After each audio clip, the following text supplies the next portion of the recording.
لیکن ایسے وقت میں تمہیں روک نہیں سکتی، کیونکہ دشمنوں نے تمہارے باپ کے ملک کو چاروں طرف سے گھیرا ہوا ہے۔ بے شک تمہارا وہاں جانا نہایت ضروری ہے، مگر صرف اس وقت جب تمہارا باپ تمہیں بلا بھیجے۔ خدا داد نے کہا، مجھ سے طلبی کا اور انتظار نہیں ہو سکتا۔ باپ کے دیکھنے کو دل تڑپ رہا ہے، اس لیے میں پردیسی اور اجنبی بن کر وہاں پہنچوں گا اور اپنے آپ کو ظاہر نہ کروں گا اور ان کی خدمت بجا لاؤں گا۔ ملکہ پیروز اور سمیر دونوں یہ نہیں چاہتے تھے کہ وہ اس طرح بغیر طلب کیے باپ کے پاس جائے، چنانچہ انہوں نے بہت منع کیا، مگر شہزادہ خداداد نے کیا کیا کہ ایک دن شکار کا بہانہ کر کے اپنی نقرئی رنگ کے گھوڑے پر سندل کی کاٹھی کسی۔ اس کاٹھی پر لال اور زمرد جڑے ہوئے تھے، سونے اور جواہرات سے جڑاؤ لگام چڑھائی، کمان اپنے بازو پر لٹکائی اور سوار ہو کر سمریا سے نکل کر خاص رفیق اور مصاحب ساتھ تھے۔ اس شان و شوکت سے شہر حرین میں داخل ہوا کہ لوگ اس کی سواری کو دیکھتے رہ گئے۔ ایک دن فرصت پا کر بادشاہ کے حضور بے حاضر ہو گیا اور آداب بجا لایا۔ بادشاہ اس کے انداز اور مردانہ خوبصورتی سے بہت خوش ہوا، نہایت مہربانی سے اپنے پاس بٹھا لیا اور حسب نسب پوچھا۔ شہزادہ خداداد نے جواب دیا، خداوند آپ کو سلامت رکھے حضور، میں شہر قاہرہ کے ایک امیر کا فرزند ہوں۔ مجھے سیر و سیاحت کا بہت شوق ہے، جا بجا شہروں اور ملکوں کو دیکھتا ہوا اور سیر کرتا ہوا حضور کے قدموں میں حاضر ہوا ہوں۔ میں نے سنا ہے کہ حضور کو آج کل کوئی مہم درپیش ہے، اس لیے چاہتا ہوں کہ اس مہم میں اپنی بہادری کے جوہر دکھاؤں اور حضور کے دشمنوں کو خاک اور خون میں ملا دوں۔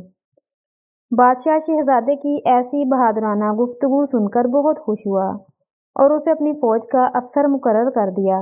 شہزادے نے فوج کا معائنہ کیا، سپاہیوں کی ایسی دلجوئی کی کہ سپاہیوں کا دل مٹھی میں لے لیا۔ چند ہی دنوں میں اس نے سپاہیوں کو قواعد سکھا دی اور جنگ کا سامان درست کر لیا اور فوج کے انتظام کو ایسی ترقی دی کہ بادشاہ اس کو ملاحظہ فرما کر باغ باغ ہو گیا اور شہزادے خداداد کو ساری فوج کا سپہ سالار مقرر کر دیا۔ سلطنت کے تمام امیر وزیر بھی شہزادے کو لائق دیکھ کر اسے محبت کرنے لگے۔ خداداد کا قاعدہ تھا کہ وہ بادشاہ کو ہر طرح سے بہت خوش رکھتا اور فوج کے انتظام میں بھی کوتاہی نہ کرتا، اس لیے وہ دشمن جو حملہ کرنے کے منصوبے باندھے رہے تھے، فوجوں کی تیاریوں اور سپہ سالار کی سرگرمیوں کا حال سن کر اپنے ارادوں سے باز آ گئے۔ رفتہ رفتہ بادشاہ کو اس کی عقل اور دانش مندی پر ایسا بھروسہ ہو گیا کہ اس نے تعلیم و تربیت کے لیے اپنے سب شہزادوں کو اسی کے سپرد کر دیا۔ عمر میں تو شہزادہ خداداد بھی اپنے بھائیوں ہی کے برابر تھا، مگر چونکہ عقل، علم اور بہادری میں سب سے بڑا ہوا تھا، اس لیے ان کا حاکم بن گیا۔ اس بات سے تمام شہزادے اس کے دشمن بن گئے اور اسے تباہ کرنے کے لیے طرح طرح کے مشورے کرنے لگے۔ ایک نے کہا کہ ہمارے باپ کی عقل سٹھیا گئی ہے، دیکھو تو ایک اجنبی پر کتنا بھروسہ کر لیا ہے۔ دوسرے نے کہا، خدا کی قسم، اس ہتک امیز ذلت پر مر جانے کو جی چاہتا ہے۔ تیسرے نے کہا، بھائی، مجھ سے تو اس کی حکومت برداشت نہیں ہو سکتی، خدا کی شان ہم شہزادے ہو کر اس نالائق کی مرضی کے بغیر کوئی کام ہی نہیں کر سکتے۔ ایک اور بولا، بد دعاؤں سے تو کچھ نہیں بنے گا، اس کا زور توڑنے کی تدبیر ہونی چاہیے، کوئی ایسا کام کرو جس سے یہ شخص بادشاہ کی نظروں میں ذلیل ہو جائے۔ ایک اور من چلا بول اٹھا، اسے قتل ہی کیوں نہ کر دیں تاکہ روز کا جھگڑا ختم ہو جائے۔ لیکن ایک اور لال نجھکڑ نے کہا، مار ڈالنا فائدہ مند نہ ہوگا، کیونکہ یہ بات بادشاہ سے چھپی تو نہیں رہے گی، اس طرح وہ ہمارا جانی دشمن ہو جائے گا اور خدا جانے پھر ہمارے ساتھ کیا سلوک کرے۔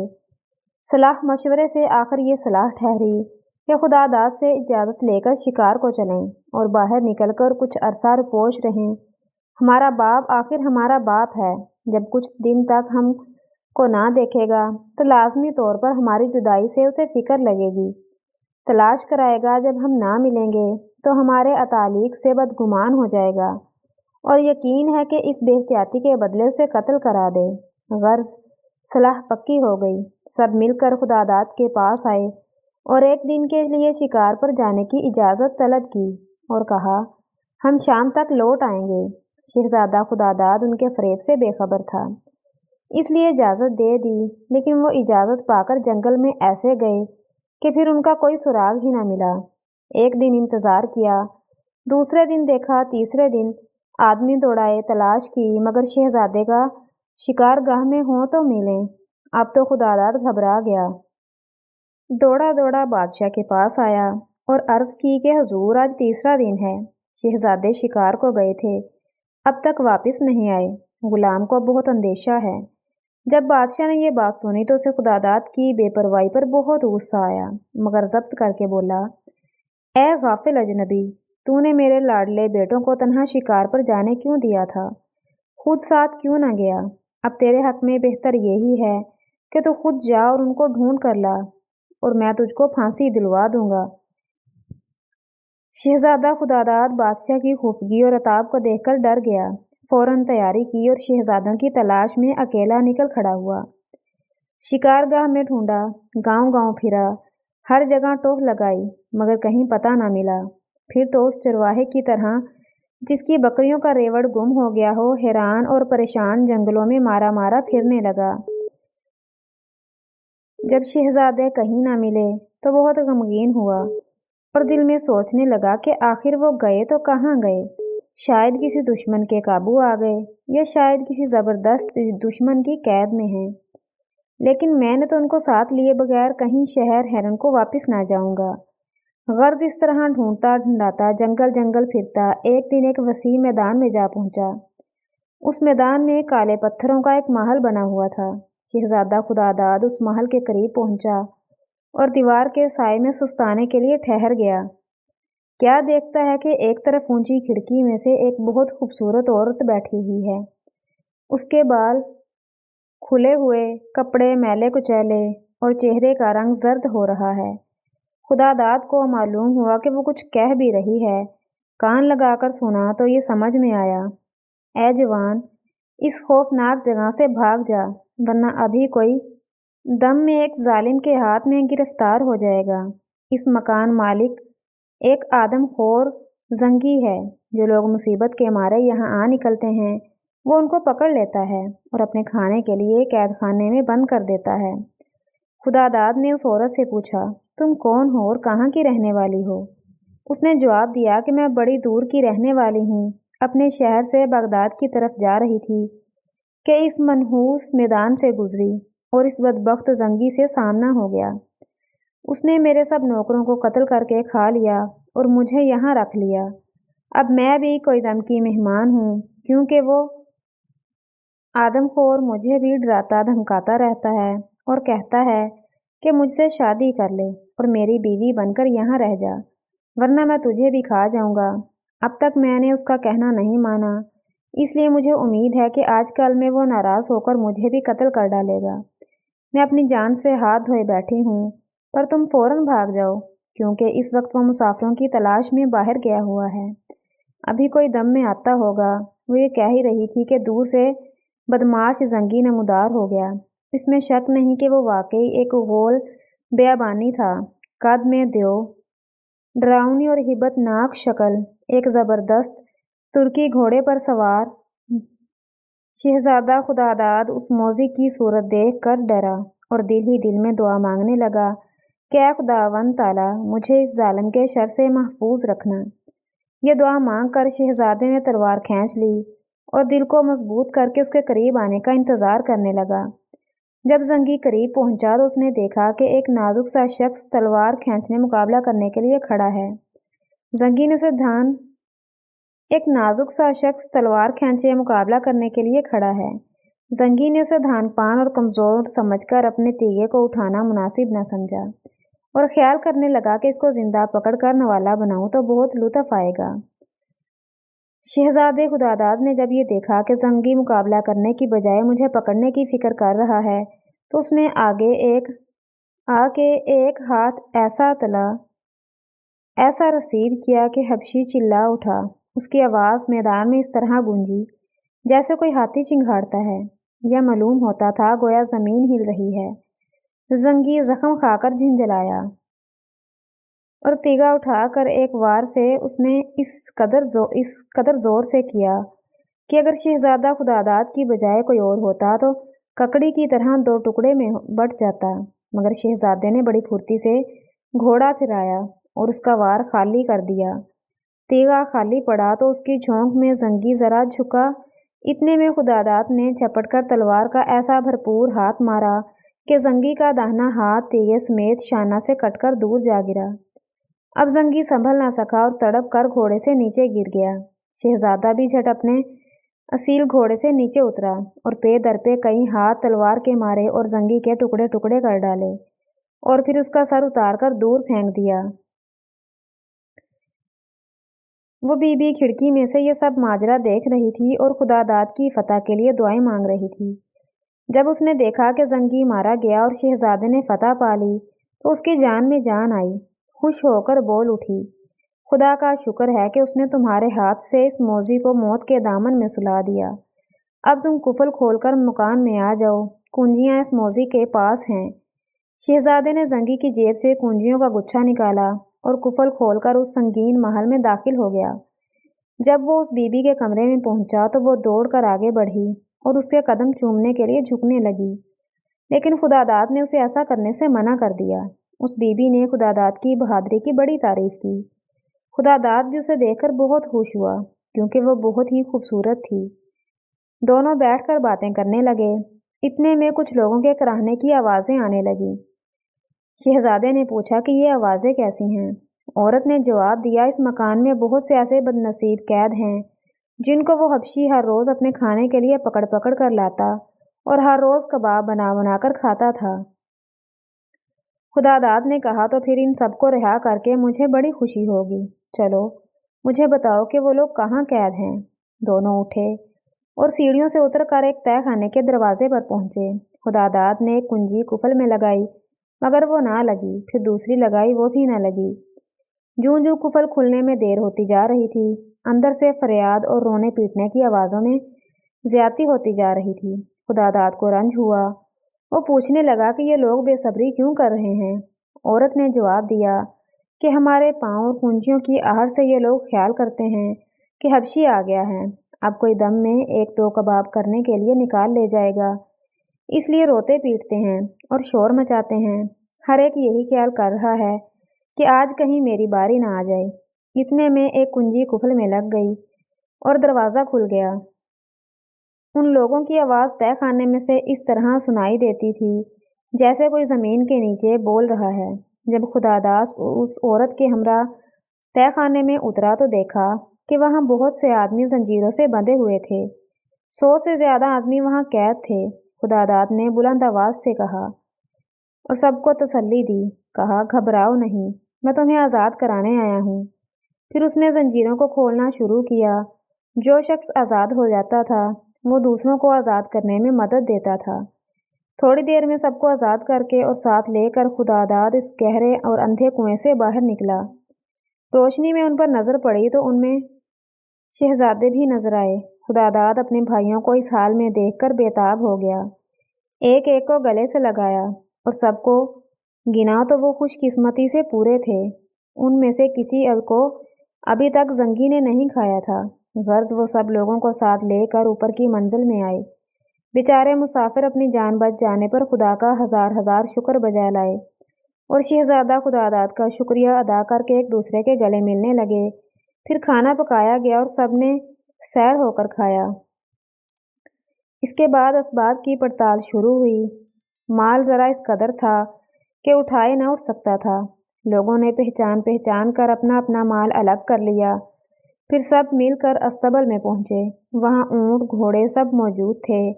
ان کے علاوہ اس زنگی کے حبشی غلام بھی تھے جو قیدیوں کو آزاد دیکھ کر سمجھ گئے کہ ہمارا آقا مارا گیا۔ پھر تو وہ ایسے بھاگے کہ پیچھے مڑ کر نہ دیکھا۔ یہاں ان کا تعاقب کون کرتا؟ سب اپنے بچ جانے ہی کو غنیمت سمجھ رہے تھے، غرض سب تاجر اور مسافر اپنی اپنی سواریاں اور مال اسباب لاد کر خداداد سے رخصت ہو گئے۔ صرف 49 شہزادے اور شہزادہ خداداد اور وہ عورت اس جگہ رہ گئے۔ خداداد نے اس عورت سے پوچھا، بی بی تمہیں کہاں جانا ہے؟ یہ زنگی تمہیں کہاں سے لایا تھا؟ بتاؤ۔ تاکہ ہم تمہیں وہاں پہنچا دیں۔ یقین ہے کہ بادشاہ حیرن کے یہ سب شہزادے تمہارے وطن سے واقف ہوں گے اور تمہیں ہر طرح کی مدد دیں گے۔ اس عورت نے کہا کہ میں بہت دور کی رہنے والی ہوں۔ تم نے اس حبشی سے میری جان بچا کر مجھ پر بڑا احسان کیا ہے، اس لیے میں تم سے اپنا حال چھپانا نہیں چاہتی۔ سچ تو یہ ہے کہ میں ایک بہت بڑے بادشاہ کی بیٹی ہوں۔ اس کو ایک ظالم نے مار ڈالا اور تخت پر قبضہ کر لیا۔ میں اپنی عزت اور حرمت بچا کر وہاں سے بھاگ گئی۔ خدا داد اور سب شہزادے اس کا حال سننے کے لیے بےتاب ہو گئے۔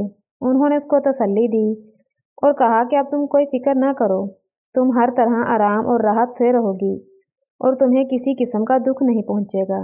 جب اس نے یہ دیکھا کہ حال کہے بغیر چارہ نہیں تو اپنی سرگشت اس طرح بیان کرنے لگی۔ سمندر میں ایک بہت بڑا جزیرہ ہے جسے دریا بار کہتے ہیں۔ اس جزیرے کا بادشاہ فرزند نہ ہونے کے سبب ہمیشہ دلگیر رہا کرتا تھا اور خدا سے اولاد کے لیے دعائیں مانگا کرتا تھا۔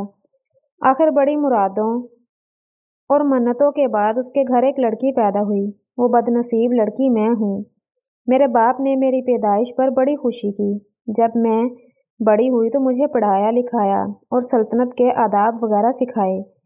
اس کا خیال تھا کہ اپنے بعد مجھے اس جزیرے کی حکومت کا وارث مقرر کرے۔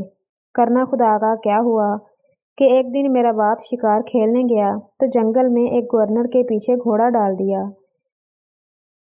گورخر بھاگا۔ بادشاہ اس کے تعاقب میں فوج سے بہت دور نکل گیا اور وہاں اس کو شام ہو گئی۔ بادشاہ تھک کر گھوڑے سے اترا، ایک گھنے درخت کے نیچے بیٹھ گیا اور سوچنے لگا کہ تھوڑی دیر سستا کر کہیں آبادی کی طرف چلوں گا۔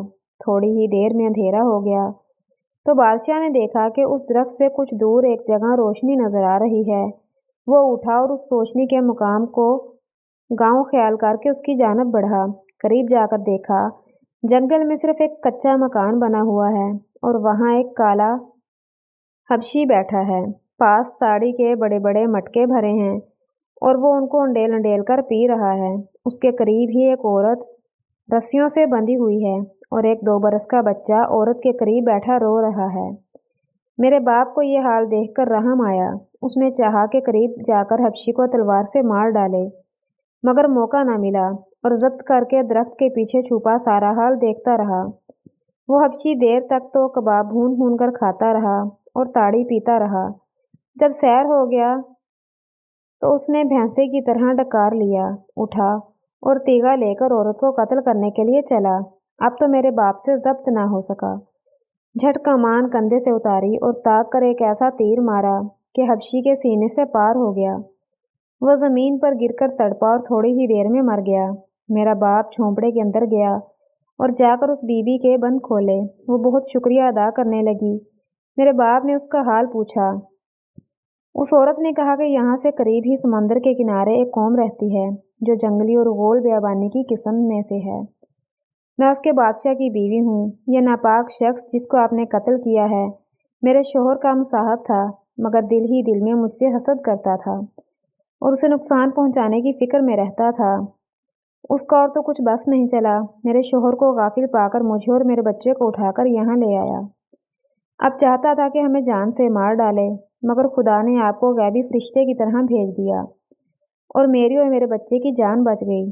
جب عورت اپنا حال کہہ چکی تو بادشاہ نے اسے تسلی دے کر کہا، مجھے تم اپنا ٹھکانہ اور آتا پتہ بتا دینا تاکہ تمہیں تمہارے شوہر کے پاس بھیج دیا جائے۔ بادشاہ رات بھر وہاں ٹھہرا۔ صبح کو ملازم اور مصاحب ڈھونڈتے ڈھونڈاتے وہاں آ پہنچے اور عورت کے دیے ہوئے پتے پر اس کے شوہر کی تلاش میں گئے۔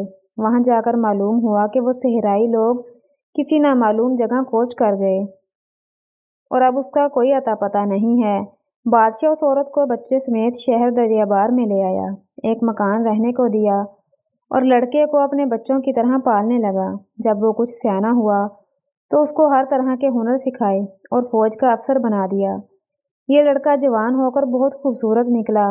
میرے باپ نے چاہا کہ میری شادی اس کے ساتھ کر دے۔ اس نے اپنے پالک سے بھی یہ بات کہہ دی اور شرط مقرر کی کہ ہم اپنی بیٹی کی شادی تم سے ایک شرط پر کرتے ہیں اور وہ یہ ہے کہ تم اس کے سوا دوسری کوئی بیوی نہ کرنا۔ یہ شرط اس مغرور نوجوان کو پسند نہ آئی۔ دل میں اس نے بہت برا مانا مگر منہ سے کچھ نہ بولا۔ اس نے خیال کیا کہ مجھے بیوارث اور حقیر سمجھ کر یہ شرط پیش کی گئی ہے۔ بس اسی دن سے وہ میرے باپ کا دشمن ہو گیا اور اسے برباد کرنے کے منصوبے بنانے لگا۔ آخر ایک دن اسے موقع مل گیا۔ اس نے شکارگاہ میں غافل دیکھ کر میرے باپ کو قتل کر ڈالا اور مجھے قتل کرنے کے لیے محل کا رخ کیا، مگر میرے باپ کا برا وزیر موقع پر پہنچ گیا۔ اس نے جھٹ مجھے محل سے نکالا اور ایک جہاز میں سوار کر کے خادمہ کے ہمراہ قاہرہ کی طرف روانہ کر دیا، کیونکہ وہاں میرے رشتہ دار حکومت کرتے ہیں۔ مجھے امید تھی کہ قاہرہ پہنچتے ہی میرے رشتہ دار فوج لے کر دریا بار پر چڑھائی کر دیں گے اور اس خود سر نمک حرام سے میرے باپ کے قتل کا بدلہ لیں گے، مگر تیسرے دن جہاز طوفان میں جا پھنسا اور ایک چٹان سے ٹکرا کر پاش ہو گیا۔ جب جہاز ٹکڑے ٹکڑے ہو گیا تو میں ایک تختے پر بیٹھی سمندر کے رحم پر بہنے لگی۔ ساتھی سب سمندر میں غرق ہو گئے۔ موجوں کے تھپیڑوں نے مجھے کنارے لگا دیا اور میں مصیبتیں اور نامرادیاں دیکھنے کے لیے زندہ بچ گئی۔ میں کنارے پر پہنچ کر بے ہوش ہو گئی تھی۔ جب ہوش آیا تو اپنے آپ کو زندہ دیکھ کر پہلے خدا کا شکر بجا لائی، پھر ادھر ادھر دیکھا تو کوئی انسان نظر نہ آیا۔ اب تو میں گھبرائی اور چیخے مار مار کر رونے لگی۔ جب رو چکی تو یہ سوچ کر اٹھی کہ اس تنہائی سے تو یہی بہتر ہے کہ پھر سے دریا میں ڈوب مروں۔ یکایک پیچھے سے گھوڑوں کے ہنہنانے کی آواز آئی اور آدمیوں کے شور و غل میں رک گئی۔ مڑ کر کیا دیکھتی ہوں کہ بہت سے مسلح سوار اور ان کے درمیان ایک حسین شہزادہ بہت خوبصورت لباس پہنے، ہیرے کا کمربند باندھے چلا آ رہا ہے۔ اس کی صورت سے ریاست کے آثار ظاہر ہوتے تھے۔ ان لوگوں نے آ کر مجھے تنہا دیکھا تو حیران ہو گئے۔ شہزادے نے میرا حال دریافت کرنے کے لیے ایک افسر کو بھیجا۔ افسر نے آ کر چند سوال مجھ سے پوچھے، مگر میں نے کوئی جواب نہ دیا، صرف زاروں زار روتی رہی۔ جب ان لوگوں نے جہاز کے ٹوٹے ہوئے تختے ادھر ادھر بکھرے دیکھے تو سارا ماجرا سمجھ گئے۔ پھر ان افسروں نے مجھے گھیر لیا اور دلاسا دے دے کر میرا حال پوچھنا چاہا۔ اب بھی میں شرم کے مارے کچھ نہ کہہ سکی تو شہزادے نے سب کو حکم دیا کہ ذرا دور جا کر کھڑے ہوں اور خود میری طرف بڑھا اور بڑی تسلی سے کہنے لگا، بی بی تم کسی قسم کا اندیشہ نہ کرو، میں تمہارا حال اس لیے پوچھتا ہوں کہ تم کو اپنی ماں باپ کے پاس لے چلوں۔ تم ان کے پاس ہر طرح سے خوش رہو گی اور تمہیں کسی قسم کی تکلیف نہیں پہنچے گی۔ میں ان شہزادے کو نیک اور مہربان سمجھ کر ٹوٹی پھوٹی زبان میں اپنا حال سنایا اور شہزادہ میری مصیبت سن کر آنکھوں میں آنسو بھر لایا اور تسلی دے کر مجھے اپنے ساتھ اپنے ہاں محل میں لے گیا۔ اس کی نیک ماں میرے ساتھ بڑے سلوک اور مہربانی سے پیش آئی اور ہر طرح میری دلجوئی کرنے لگی۔ وہ شہزادہ مجھ سے شادی کرنا چاہتا تھا۔ اس کی ماں نے یہ رشتہ منظور کر لیا اور بڑی دھوم دھام سے میری شادی کا سامان ہونے لگا۔ لیکن قسمت کو کچھ اور منظور تھا۔ اس جزیرے کے قریب ہی زنگبار کی سلطنت تھی اور اس کا بادشاہ ہمیشہ اس جزیرے کو حاصل کرنے کی فکر میں لگا رہتا تھا۔ اب عین برات کے رات اس نے حملہ کیا اور چاہا کہ مجھے اور میرے منگیتر کو گرفتار کرے، مگر ہم موقع سے پر خبردار ہو گئے اور گھوڑوں پر سوار ہو کر بھاگ نکلے۔ سمندر کے کنارے پہنچے تو ماہی گیر کی ایک ڈونگی ہاتھ لگ گئی۔ ہم دونوں نے اس کو غنیمت سمجھا، سوار ہوئے اور کھینچنا شروع کر دیا، لیکن جب ڈونگی کنارے سے ہٹ کر سمندر پہنچی تو پانی کی ایک تیز روح نے ڈونگی کو تنکے کی طرح سر پر اٹھا لیا اور بہانا شروع کر دیا۔ ڈونگی بہتی چلی جا رہی تھی اور ہم مجبور ہو کر قسمت کا منہ تک رہے تھے۔ کچھ خبر نہ تھی کہ موجیں ہمیں کہاں لے جا رہی ہیں۔ ڈونگی 3 دن تک بہتی رہی اور ہم بھوکے پیاسے بیٹھے ایک دوسرے کو حسرت سے تکتے رہے۔ تیسرے دن دور سے دیکھا کہ ایک جہاز اس طرف چلا آتا ہے۔ ہم خوش ہوئے اور رومال ہلا ہلا کر جہاز والوں کو اپنی طرف آنے کا اشارہ کرنا شروع کیا۔ جہاز والوں نے ہمیں دیکھ کر جہاز کا رخ ڈونگی کی طرف کیا۔